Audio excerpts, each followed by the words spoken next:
Student, today we discuss the chapter 5 surface chemistry. इसमें हम पढ़ेंगे आज एडजॉर्प्शन। कि एडजॉर्प्शन क्या होता है? The accumulation of molecular species at the surface rather than the bulk of the solid और liquid is called the adsorption. मतलब कह रहा है कि सरफेस पे एक्युमुलेशन होगा आपका मॉलिकुलर स्पीसीज का, ना कि पूरे आपके सोल्यूशन या पूरे सरफेस पे, केवल अपर सरफेस की बात कर रहा है। ठीक है, तो उसको हम बोलेंगे एडजॉर्प्शन। डिसॉर्प्शन क्या होता है कि the process of removing of adsorbate substance from the surface on which it is adsorb is called the desorption. अब देखिए एडजॉर्प्शन का रिवर्स क्या होता है? डिसॉर्प्शन। इसमें रिमूवल ऑफ एडजॉर्बेट सब्सटेंस का एडजॉर्बेट सब्सटेंस का एडजॉर्बेंट से होता है। ठीक है, अब देखिए हम बात करेंगे टाइप्स ऑफ एडजॉर्प्शन की। तो एडजॉर्प्शन दो टाइप्स के होते हैं बेटा। एक को बोलते हैं हम फिजियोसॉर्प्शन या फिजिकल एडजॉर्प्शन, और दूसरे को हम बोलते हैं बेटा कीमोसॉर्प्शन। ठीक है, तो फिजियोसॉर्प्शन क्या होता है कि it is reversible in the nature, और कीमोसॉर्प्शन होता है it is the irreversible in the nature. Physisorption होता है not specific in the nature, और कीमोसॉर्प्शन होता है highly specific in the nature.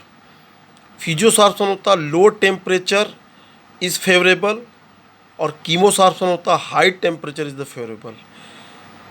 फिजियोसॉर्प्शन enthalpy of adsorption is low in the case, और इसमें होता है enthalpy of adsorption is the high in the case. तो इस तरीके से हम फिजियोसॉर्प्शन और कीमोसॉर्प्शन में डिफ्रेंशिएट कर सकते हैं।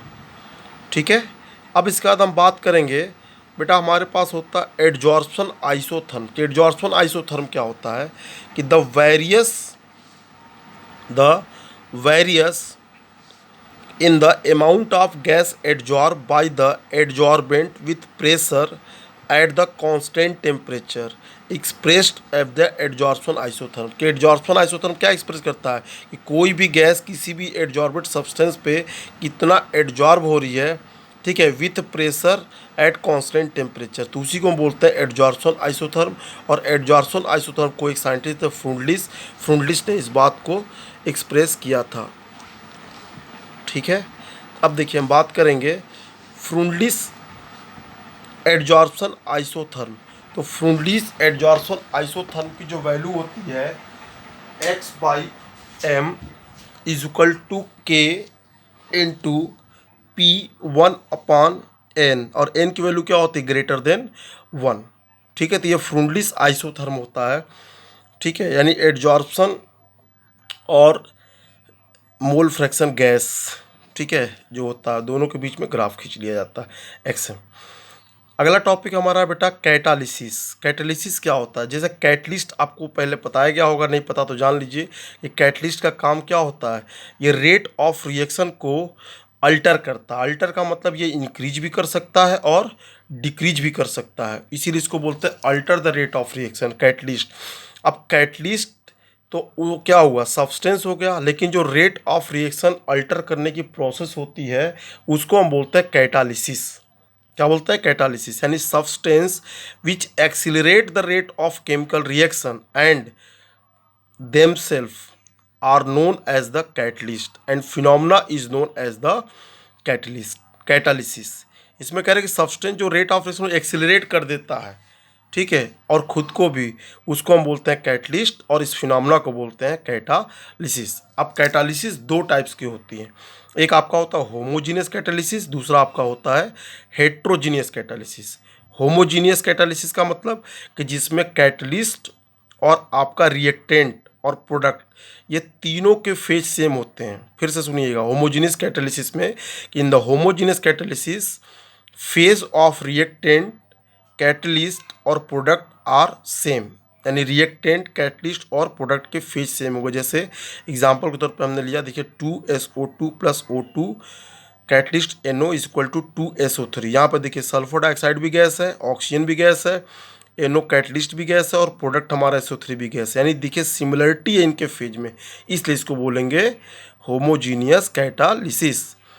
और दूसरा हमारा है हेट्रोजीनियस कैटालिसिस। नाम से पता लगता है, हेट्रो मीन्स डिफरेंस, मतलब कैटलिस्ट और जो आपका रिएक्टेंट का फेज है, प्रोडक्ट का फेज है, इन सब में कोई ना कोई क्या होगा, डिफरेंट होगा। जैसे कैटलिस्ट का फेज अलग हो सकता है या रिएक्टेंट का भी हो सकता है। तो जनरली जो होता है कैटलिस्ट का फेज अलग होता है। जैसे यहाँ पे देखिए 2SO2 गैस, और यहाँ पे प्लेटिनम देखिए सॉलिड है। देखिए दोनों रिएक्शन सेम है, लेकिन कैटलिस्ट की फेज अलग अलग है, इसलिए इनके क्या होंगे, प्रोसेस भी अलग अलग होंगे, इसलिए इनकी कैटेगरी भी अलग होगी। यहाँ पर देखिए 2SO3 गैस है, तो SO2 गैस, SO3 गैस, और PT क्या है, सॉलिड, इसलिए क्या ये हेट्रोजीनियस कैटालिसिस है। अगला हमारा देखिए कैटालिसिस में है कि शेप सेलेक्टिव कैटालिसिस। नाम से पता चल रहा है कि इसमें कैटलिस्ट और रिएक्टेंट के शेप और साइज पे ये डिपेंड करेगा। यानी the catalytic reaction that depends the pore structure of the catalyst and size of reactant and product molecule is called the shape selective catalysis. इसमें ये कह रहा है कि कैटालिसिस रिएक्शन जो होती है ये डिपेंड करती है pore of structure of catalyst, catalyst के पोर पे डिपेंड करती है, और साइज ऑफ रिएक्टेंट पे, ठीक है, साइज ऑफ रिएक्टेंट और प्रोडक्ट पे, इसीलिए इसको बोलते हैं शेप सेलेक्टिव कैटालिसिस। इसका सबसे बड़ा एग्जांपल है ZSM5, पेट्रोकेमिकल्स में यूज करते हैं ZSM5, ये शेप सेलेक्टिव कैटालिसिस का एग्जांपल है। नेक्स्ट हमारा है बेटा, देखेंगे एंजाइम कैटालिसिस। एंजाइम कैटालिसिस, हमारी बॉडी में बहुत सारी मेटाबॉलिक प्रोसेस होती है जिसमें क्या होता है, एंजाइम एज अ कैटलिस्ट को यूज करते हैं, ठीक है, इसीलिए इसको बोलते हैं एंजाइम कैटालिसिस। अब यहाँ पे देखिए हमारे पास क्या है, इसको हम क्या बोलेंगे, सुक्रोज। सुक्रोज की हाइड्रोलिसिस अगर हम करते हैं तो ग्लूकोज और फ्रक्टोज हमें मिलता है। यानी यहाँ पे इन्वर्टेज एंजाइम जो होता है इस रिएक्शन को कैटिलाइज करता है, इसलिए इसको बोलते हैं एंजाइम कैटालिसिस रिएक्शन। यानी C12H22O11 plus H2O is equal to C6H12O6 plus C6H12O6। अब देखिए दोनों का फार्मूला सेम है, एक ग्लूकोज है दूसरा फ्रक्टोज है। तो ग्लूकोज और फ्रक्टोज में डिफरेंस क्या होता है कि ग्लूकोज में देखिए एल्डिहाइड ग्रुप होता है, और फ्रक्टोज में क्या होता है, आपका कीटो ग्रुप होता है, ठीक है। तो आज हम लोगों ने पढ़ा adsorption, D adsorption, catalysis, types of catalysis, और एंजाइम कैटालिसिस, और सेल्फ सेलेक्टिव कैटालिसिस, ठीक है। Thank you.